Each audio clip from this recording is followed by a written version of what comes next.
Facts Concerning the Late Arthur Jermyn and His Family by H.P. Lovecraft. Part 1. Life is a hideous thing, and from the background behind what we know of it peer demoniacal hints of truth which make it sometimes 1,000-fold more hideous. Science, already oppressive with its shocking revelations, will perhaps be the ultimate exterminator of our human species, if separate species we be, for its reserve of unguessed horrors could never be borne by mortal brains if loosed upon the world. If we knew what we are, we should do as Sir Arthur Jermyn did. And Arthur Jermyn soaked himself in oil and set fire to his clothing one night. No one placed the charred fragments in an urn or set a memorial to him who had been, for certain papers and a certain boxed object were found which made men wish to forget. Some who knew him do not admit that he ever existed. Arthur Jermyn went out on the moor and burned himself, after seeing the boxed object which had come from Africa. It was this object, and not his peculiar personal appearance, which made him end his life. Many would have disliked to live if possessed of the peculiar features of Arthur Jermyn, but he had been a poet and a scholar, and had not minded. Learning was in his blood, for his great-grandfather, Sir Robert Jermyn, Baronet, had been an anthropologist of note, whilst his great-great-great-grandfather, Sir Wade Jermyn, was one of the earliest explorers of the Congo region, and had written eruditely of its tribes, animals, and supposed antiquities. Indeed, old Sir Wade had possessed an intellectual zeal amounting almost to a mania. His bizarre conjectures on a prehistoric white Congolese civilization earning him much ridicule when his book, Observations on the Several Parts of Africa, was published.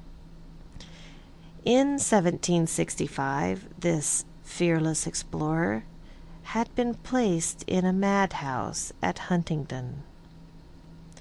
Madness was in all the Germans, and people were glad there were not many of them. The line put forth no branches, and Arthur was the last of it. If he had not been, one cannot say what he would have done when the object came.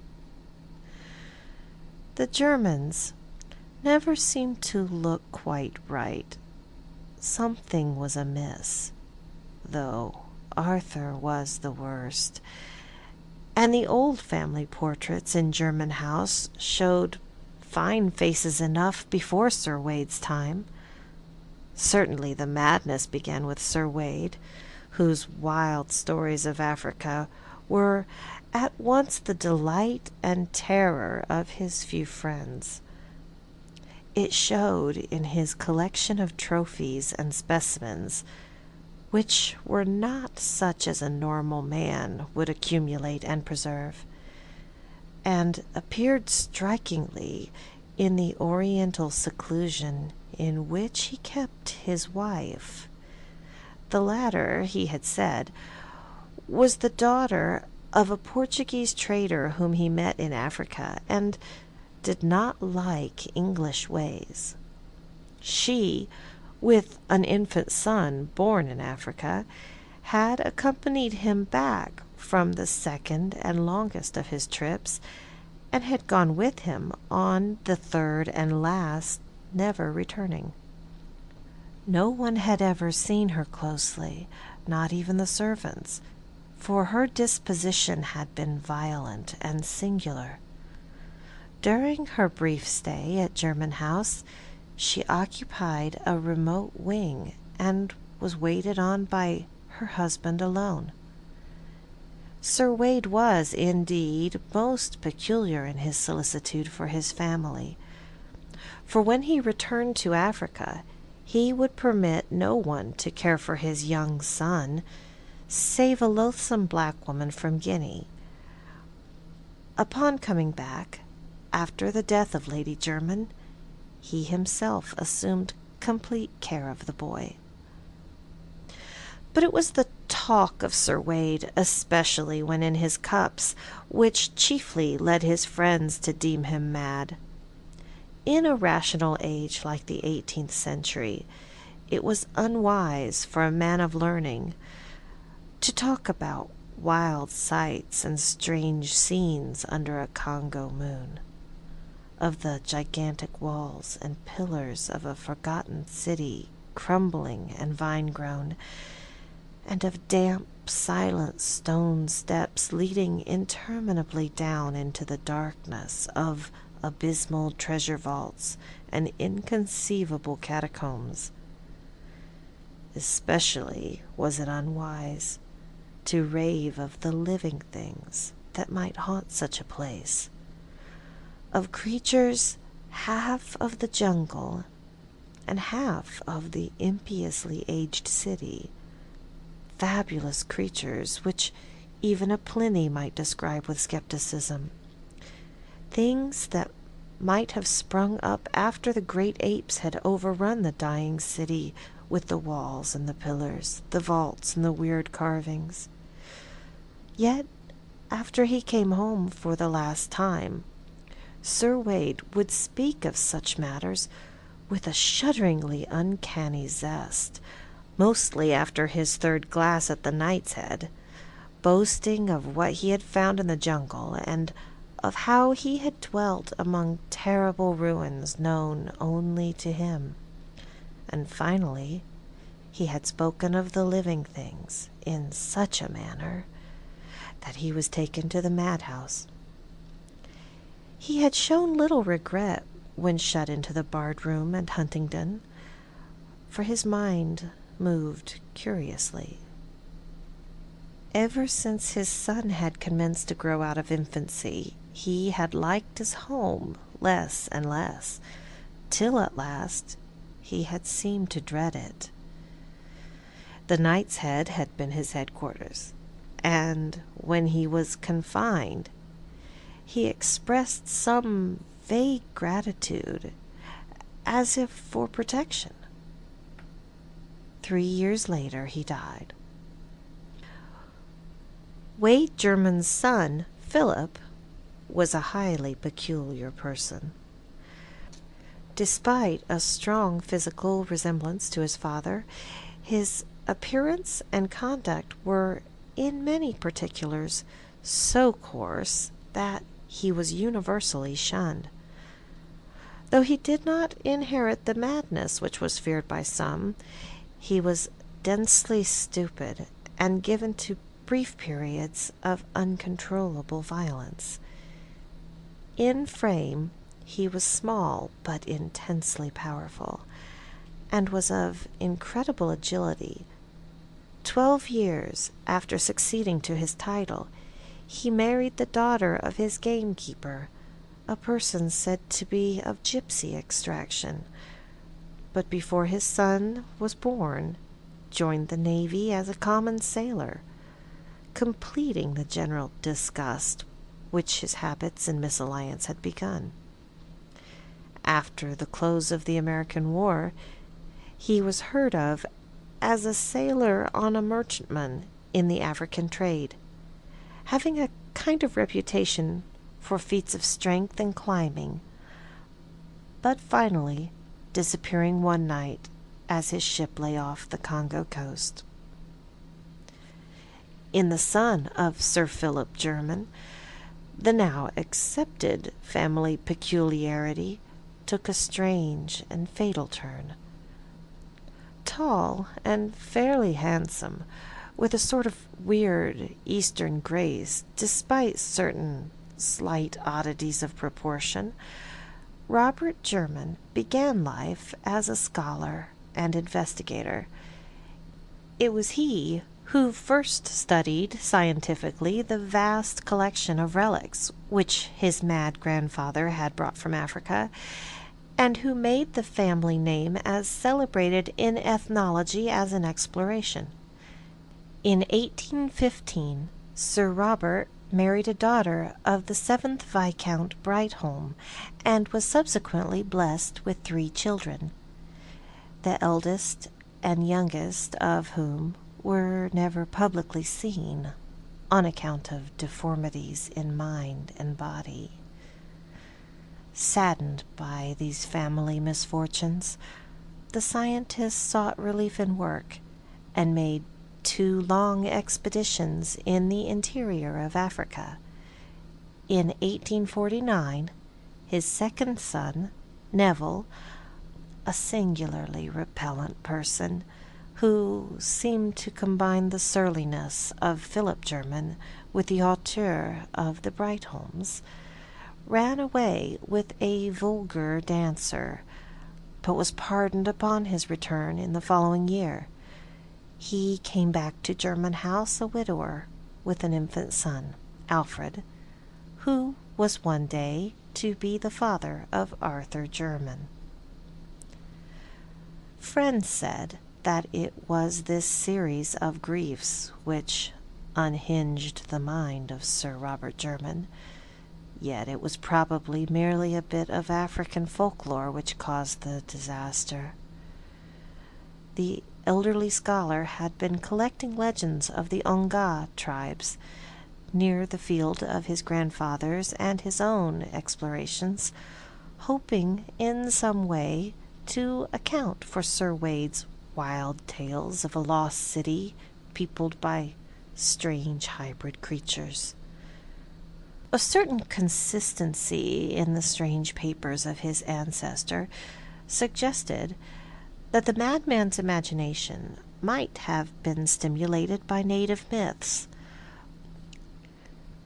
On October 19, 1852, the explorer Samuel Seton called at Jermyn House with a manuscript of notes collected among the Ongas, believing that certain legends of a gray city of white apes ruled by a white god might prove valuable to the ethnologist. In his conversation, he probably supplied many additional details, the nature of which will never be known, since a hideous series of tragedies suddenly burst into being. When Sir Robert Jermyn emerged from his library, he left behind the strangled corpse of the explorer, and before he could be restrained, had put an end to all 3 of his children, the 2 who were never seen, and the son who had run away. Neville Jermyn died in the successful defense of his own 2-year-old son, who had apparently been included in the old man's madly murderous scheme. Sir Robert himself, after repeated attempts at suicide and a stubborn refusal to utter an articulate sound, died of apoplexy in the 2nd year of his confinement. Sir Alfred Jermyn was a baronet before his 4th birthday, but his tastes never matched his title. At 20, he had joined a band of music hall performers, and at 36 had deserted his wife and child to travel with an itinerant American circus. His end was very revolting. Among the animals in the exhibition with which he traveled was a huge bull gorilla of lighter color than average, a surprisingly tractable beast of much popularity with the performers. With this gorilla, Alfred Jermyn was singularly fascinated, and on many occasions the two would eye each other for long periods through the intervening bars. Eventually, Jermyn asked and obtained permission to train the animal, astonishing audiences and fellow performers alike with his success. One morning in Chicago, as the gorilla and Alfred Jermyn were rehearsing an exceedingly clever boxing match, the former delivered a blow of more than usual force, hurting both the body and the dignity of the amateur trainer. Of what followed, members of the greatest show on earth do not like to speak. They did not expect to hear Sir Alfred Jermyn emit a shrill, inhuman scream, or to see him seize his clumsy antagonist with both hands, dash it to the floor of the cage, and bite fiendishly at its hairy throat.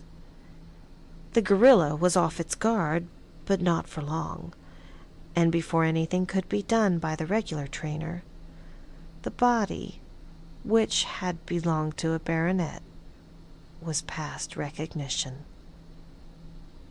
Part 2. Arthur Jermyn was the son of Sir Alfred Jermyn and a music hall singer of unknown origin. When the husband and father deserted his family, the mother took the child to Jermyn House, where there was none left to object to her presence. She was not without notions of what a nobleman's dignity should be, and saw to it that her son received the best education which limited money could provide. The family resources were now sadly slender, and Jermyn House had fallen into woeful disrepair. But young Arthur loved the old edifice and all its contents. He was not like any other Jermyn who had ever lived, for he was a poet and a dreamer. Some of the neighboring families who had heard tales of old Sir Wade Jermyn's unseen Portuguese wife declared that her Latin blood must be showing itself. But most persons merely sneered at his sensitiveness to beauty, attributing it to his music-hall mother, who was socially unrecognized. The poetic delicacy of Arthur Jermyn was the more remarkable because of his uncouth personal appearance. Most of the Jermyns had possessed a subtly odd and repellent cast, but Arthur's case was very striking. It's hard to say just what he resembled, but his expression, his facial angle, and the length of his arms gave a thrill of repulsion to those who met him for the first time. It was the mind and character of Arthur Jermyn which atoned for his aspect. Gifted and learned, he took highest honors at Oxford, and seemed likely to redeem the intellectual fame of his family. Though of poetic rather than scientific temperament, he planned to continue the work of his forefathers in African ethnology and antiquities, utilizing the truly wonderful though strange collection of Sir Wade. With his fanciful mind, he thought often of the prehistoric civilization in which the mad explorer had so implicitly believed, and would weave tale after tale about the silent jungle mentioned in the latter's wilder notes and paragraphs. For the nebulous utterances concerning a nameless, unsuspected race of jungle hybrids, he had a peculiar feeling of mingled terror and attraction. Speculating on the possible basis of such a fancy, and seeking to obtain light among the more recent data, gleaned by his great-grandfather and Samuel Seton amongst the Ongas. In 1911, after the death of his mother, Sir Arthur Jermyn determined to pursue his investigations to the utmost extent. Selling a portion of his estate to obtain the requisite money, he outfitted an expedition and sailed for the Congo. Arranging with Belgian authorities for a party of guides, he spent a year in the Onga and Khan country, finding data beyond the highest of his expectations. Among the Kaliris was an aged chief called Muanu, who possessed not only a highly retentive memory, but a singular degree of intelligence and interests in the old legends. This ancient confirmed every tale which Jermyn had heard, adding his own account of the stone city and of the white apes as it had been told to him. According to Muanu, the gray city and the hybrid creatures were no more, having been annihilated by the warlike Nabangus many years ago. This tribe, after destroying most of the edifices and killing the live beings, had carried off the stuffed goddess which had been the object of their quest, the white ape goddess, which the strange beings worshipped, and which was held by Congo tradition to be the form of one who had reigned as a princess among these beings.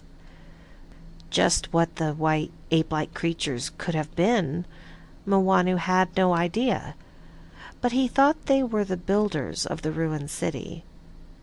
Jermyn could form no conjecture, but by close questioning obtained a very picturesque legend of the stuffed goddess. The ape princess, it was said, became the consort of a great white god who had come out of the west. For a long time they had reigned over the city together, but when they had a son, all three went away. Later the god and princess had returned, and upon the death of the princess, her divine husband had mummified the body and enshrined it in a vast house of stone, where it was worshipped. Then he departed alone. The legend here seemed to present three variants. According to one story, nothing further happened save that the stuffed goddess became a symbol of supremacy for whatever tribe might possess it. It was for this reason that the Nabangus carried it off. A second story told of a god's return and death at the feet of his enshrined wife. A third told of the return of the son, grown to manhood, or apehood, or godhood, as the case might be, yet unconscious of his identity. Surely the imaginative blacks had made the most of whatever events might lie behind the extravagant legendary. Of the reality of the jungle city described by Sir Wade, Arthur Jermyn had no further doubt, and was hardly astonished when, early in 1912, he came upon what was left of it. Its size must have been exaggerated, yet the stones lying about proved that it was no mere Negro village. Unfortunately, no carvings could be found, and the small size of the expedition prevented operations toward clearing the one visible passageway that seemed to lead down into the system of vaults, which Sir Wade had mentioned. The white apes and the stuffed goddess were discussed with all the native chiefs of the region, but it remained for a European to improve on the data offered by old Muanu. Monsieur Verhaeren, Belgian agent at a trading post on the Congo, believed that he could not only locate but obtain the stuffed goddess, of which he had vaguely heard, since the once mighty Nabangus were now the submissive servants of King Albert's government, and with but little persuasion could be induced to part with the gruesome deity they had carried off. When Jermyn sailed for England, therefore, it was with the exultant probability that he would, within a few months, receive a priceless ethnological relic confirming the wildest of his great-great-great-grandfather's narratives, that is, the wildest which he had ever heard. Countrymen near Jermyn House had perhaps heard wilder tales handed down from ancestors who had listened to Sir Wade around the table of the Knight's Head. Arthur Jermyn waited very patiently for the expected box from Monsieur Verhaeren, meanwhile studying with increased diligence the manuscripts left by his mad ancestor. He began to feel closely akin to Sir Wade, and to seek relics of the latter's personal life in England as well as of his African exploits. Oral accounts of the mysterious and secluded wife had been numerous, but no tangible relic of her stay at Jermyn House remained. Jermyn wondered what circumstance had prompted or permitted such an effacement, and decided that the husband's insanity was the prime cause. His great-great-great-grandmother, he recalled, was said to have been the daughter of a Portuguese trader in Africa. No doubt her practical heritage and superficial knowledge of the Dark Continent had caused her to flout Sir Wade's tales of the interior, a thing which such a man would not be likely to forgive. She had died in Africa, perhaps dragged thither by a husband determined to prove what he had told. But as Jermyn indulged in these reflections, he could not but smile at their futility, a century and a half after the death of both of his strange progenitors. In June 1913, a letter arrived from Monsieur Verhaeren, telling of the finding of the stuffed goddess. It was, the Belgian averred, a most extraordinary object, an object quite beyond the power of a layman to classify. Whether it was human or simian, only a scientist could determine, and the process of determination would be greatly hampered by its imperfect condition. Time and the Congo climate are not kind to mummies, especially when their preparation is as amateurish as seemed to be the case here. Around the creature's neck had been found a golden chain, bearing an empty locket on which were armorial designs. No doubt some hapless traveller's keepsake, taken by the Nabangus and hung upon the goddess as a charm. In commenting on the contour of the mummy's face, Monsieur Verhaeren suggested a whimsical comparison, or rather expressed a humorous wonder just how it would strike his correspondent, but was much too interested scientifically to waste many words in levity. The stuffed goddess, he wrote, would arrive, duly packed, about a month after receipt of the letter. The boxed object was delivered at Jermyn House on the afternoon of August 3rd, 1913, being conveyed immediately to the large chamber which housed the collection of African specimens as arranged by Sir Robert and Arthur. What ensued can best be gathered by the tales of servants and from things and papers later examined. Of the various tales, that of aged Soames, the family butler, is most ample and coherent.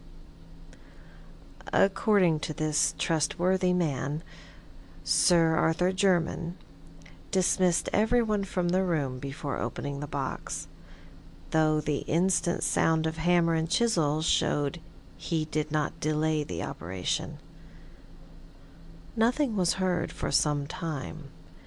Just how long Soames cannot exactly estimate, but it was certainly less than a quarter of an hour later that the horrible scream, undoubtedly in Jermyn's voice, was heard.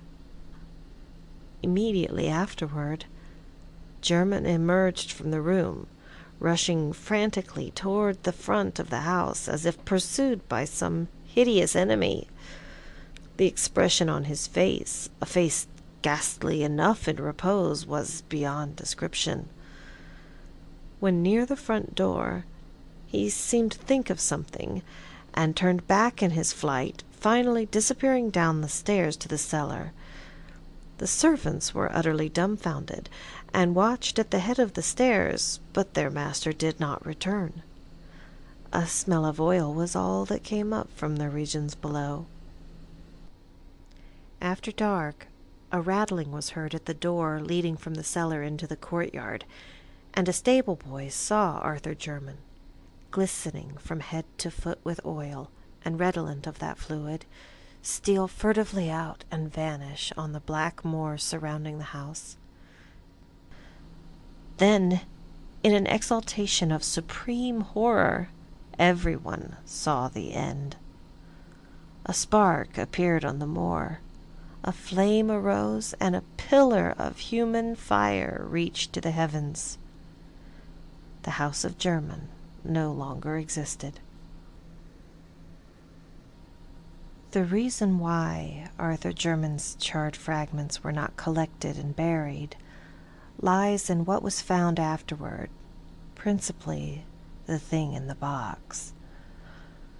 The stuffed goddess was a nauseous sight, withered and eaten away, but it was clearly a mummified white ape of some unknown species, less hairy than any recorded variety, and infinitely nearer mankind, quite shockingly so.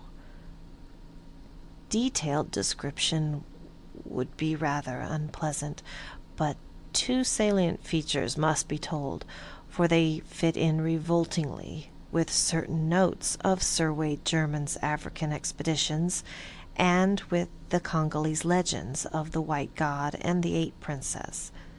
The two particulars in question are these: the arms on the golden locket about the creature's neck were the Jermyn arms, and the jocose suggestion of Monsieur Verhaeren about certain resemblance as connected with the shriveled face applied with vivid, ghastly, and unnatural horror to none other than the sensitive Arthur Jermyn, great-great-great-grandson of Sir Wade Jermyn and an unknown wife.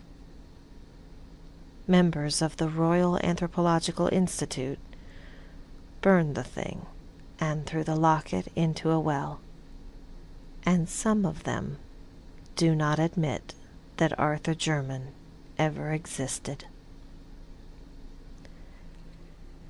The end of Facts Concerning the Late Arthur Jermyn and His Family